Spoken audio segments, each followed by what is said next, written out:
Yeah. Thank you, Mr. President. Do you hear me?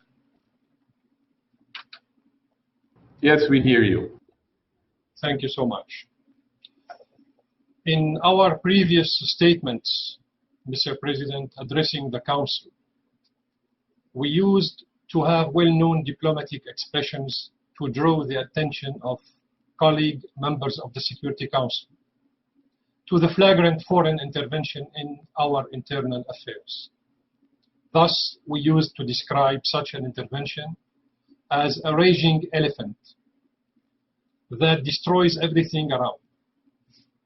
Today, we replace this diplomatic metaphor with a more expressive one, hoping that the Council would wake up and realize, finally, that there is a raging monster called American occupation in Al-Tanf area and the Syrian north.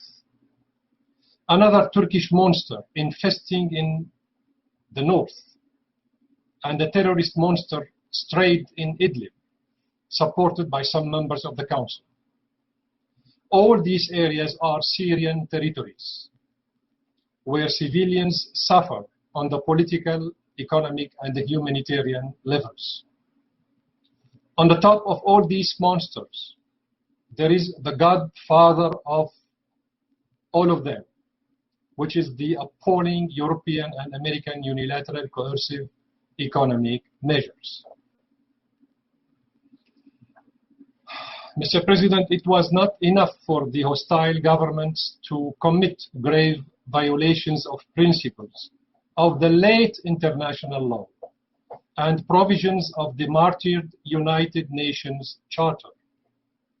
It was not enough for these governments to commit a myriad of crimes against the Syrian people, such as occupation, starvation, looting resources, imposing blockade, and unilateral coercive measures, in addition to supporting the barbaric terrorist groups. It was not enough for these hostile governments to support illegal, immoral, and lawless practices of Erdogan's regime, including acts of aggression, occupation, displacement, demographic change, and the recruitment of mercenaries and terrorists. We all know what's going on between Idlib and Libya, and back and forth. To top it all, these hostile governments launched attacks against civilian airplanes flying over Syrian airspace in a flagrant violation of international law and the regulating rules of international civil aviation and Chicago Agreement. A few days ago, American Air Force attacked a civil flight from Tehran to Beirut while it was passing over Syria. This intimidating act of aggression is not the first of its kind, as it is merely a shameful replica of Israeli attacks. On several occasions, Israeli Air Force shielded itself behind Syrian and Russian civil airplanes, while attacking my country in a complete disregard of their feelings or fate. Israeli Air Force used civilian passengers as human shields during its attacks.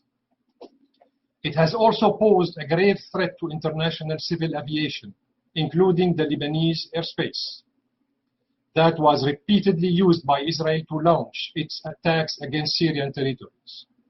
This was included in tens of official letters of the Syrian and Lebanese governments to your esteemed Council. Perpetrators of these practices have clearly failed the test of international law. Those who fail the test of such law can never be credible in the humanitarian test, nor have the right to talk about humanitarian issues. Early this month, the Security Council has witnessed feverish efforts to extend Resolution 2165 on cross-border activities. Adoption of this resolution was an exceptional and temporary procedure that cannot be sustained. These efforts were accompanied with holding many open and closed meetings of the Council and conducting 9 rounds of voting. Naturally, the reason behind this resolution is not about delivering a humanitarian assistance to those in need.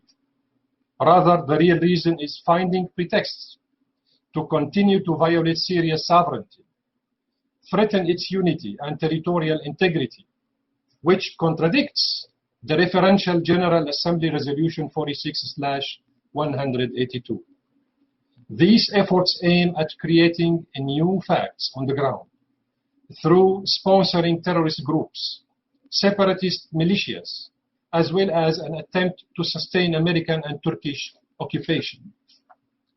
In accordance with the above-mentioned resolution, my delegation reiterates that the center of a humanitarian work in Syria is its capital, Damascus, the oldest inhabited capital in the world, not the Turkish city of Gaziantep, nor the Belgian Brussels, nor the German Berlin, nor the French Paris, nor any other city in the world.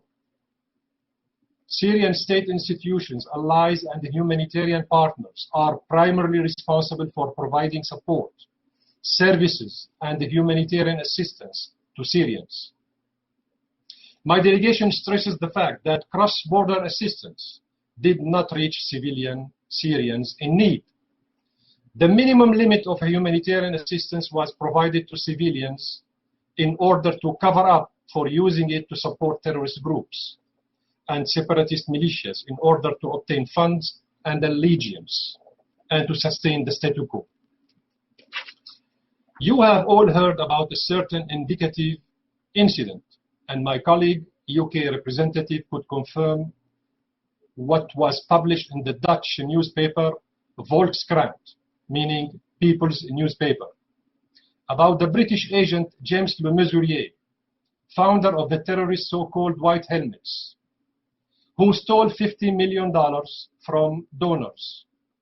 Naturally, this is the tip of the iceberg and a model of the indirect funding of terrorism and its multiple heads under the guise of humanitarian activities.